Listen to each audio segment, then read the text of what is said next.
এই পিঠাগুলো সত্যি খুব মজাদার, একদম শীতকালের অরিজিনাল পিঠা। নাইতা স্বাগত জানাচ্ছি নতুন আরেকটি ভিডিওতে। আজকের ভিডিওতে আপনাদেরকে দেখাবো কিভাবে করে শীতের এই পিঠা তৈরি করা হচ্ছে। আর আমার নানু আজকে শীতের এই পিঠাটা তৈরি করছে। শীতকাল চলে আসা মানেই হচ্ছে নানুর হাতের পিঠা খেতেই হবে, এটা প্রতি বছরের একটা নিয়ম। তো আজকে চলুন আপনাদেরকে দেখাই কিভাবে এই পিঠাটা তৈরি হয়। কি কি দিয়েছো এটার মধ্যে? শুধু চাল, চালের গুঁড়া, লবণ দিয়ে গরম পানি দিয়ে সিদ্ধ করেছি। ও লবণ দিয়ে গরম পানি। হ্যাঁ, এখন দিব সে দুধ গুড়ের শিরা করে।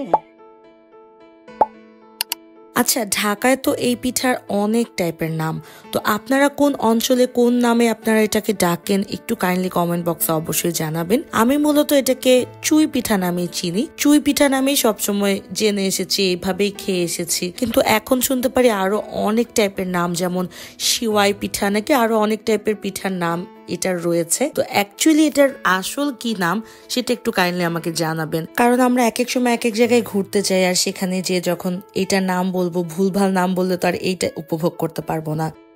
এই পিঠাটা বানানো কিন্তু অনেক বেশি কঠিন, দেখে যতটা সহজ মনে হচ্ছে একেবারে ততটা সহজ নয়, অনেক বেশি কঠিন। দেখছেন কিভাবে করে এই ডোটা বানিয়েছে নানু, সেটা কিন্তু চালের ডো, এবং ডোটা এত সুন্দর, এত মানে এটার একদম পারফেক্ট একটা ডো হয়েছে চালের। আর সেটা হাত দিয়ে এভাবে করে তৈরি করতে হয়। নানু আবার ইউটিউবে কিছু নতুন উপায় দেখেছিল কিভাবে এটা ইজিলি তৈরি করা যায়, তো সেই টেকনিক গুলো অ্যাকচুয়ালি খাটানোর চেষ্টা করছিল, কিন্তু অনেকবার ট্রাই করার পরেও দেখলো যে আসলে না, হাতে যেভাবে করে অথেন্টিক ভাবে তৈরি হয় এটা আসলে অন্য কিছু দিয়ে তৈরি করা পসিবল না। আসলে কিছু অথেন্টিক জিনিসের অথেন্টিক সিস্টেমে থাকে, সেটা যতই মানে শর্টকাট আমরা চাই না কেন ইউজ করতে পারি না। সো ধানু অনেকবার ট্রাই করার পরে রেখে দিল, কারণ বিরক্ত হয়ে যাচ্ছিল, কারণ এর থেকে হাতেই খুব সুন্দর হয়েছে। আর এতগুলো তৈরি করেছে, অনেক বেশি ছিল এখানে, আর ভেতরে তো আরো অনেকগুলো। সো এগুলো এখন নানু অনেক সুন্দর করে বানাবে। অলরেডি নানু দুধ গরম করতে দিয়েছে, প্রায় 2 কেজির মতো দুধ নিয়েছে। আর এখানে গুড় আছে, এটার গুড়টার নাম আমি অ্যাকচুয়ালি এক্সট্রিমলি সরি জানি না, তবে এই গুড়টা গরম করছে, তার সাথে দুধটাকে একদম বয়েল করে 1 কেজিতে নামিয়ে নিয়ে এসেছে একেবারে ঘন। যে গুড়টা এবং চিনির শিরাটা মেইনলি বানিয়েছে, আসলে গুড়ের শিরা, এই গুড়ের শিরাটার মধ্যে এখন পিঠাগুলোকে দিয়ে দিচ্ছে আর এটাকে কিছুক্ষণ জাল দিবে এভাবে করে। তারপর যখন এটা জাল হয়ে যাবে তখন এটাকে জাস্ট দুধের সাথে মিশিয়ে ফেলবে। And I swear this is so interesting to watch, অনেক বেশি স্যাটিসফাইং। এটা দেখতে যেমন, একদম খেতেও আমি নিশ্চিত খুবই মজা হবে।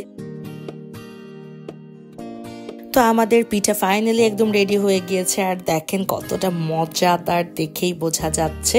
আর গুড়ের যে একটা স্মেল, আই উইশ আমি আমার ভিডিওতে ফ্রেগ্রেন্সও অ্যাড করতে পারতাম, তাহলে মেবি আপনারাও দেখতে পারতেন কতটা মজাদার এইটা হয়েছিল এবং কতটা delicious. It looks delicious, it test absolutely delicious. তো আপনারা বাসায় ট্রাই করবেন, ট্রাই করার কি আছে, সবার বাসায় অবশ্যই এটা তৈরি হয়, সবার নানুরা দাদুরা অবশ্যই এটা খুব ভালো মতো তৈরি করতে পারে। তো আমাকে কিন্তু অবশ্যই জানাবেন আপনারা এটা কোন নামে ডাকেন এবং আপনাদের কাছে এই পিঠাটা কেমন লাগে। সো আজকের ব্লগটা এই পর্যন্তই থাকছে, সবাই ভালো থাকবেন।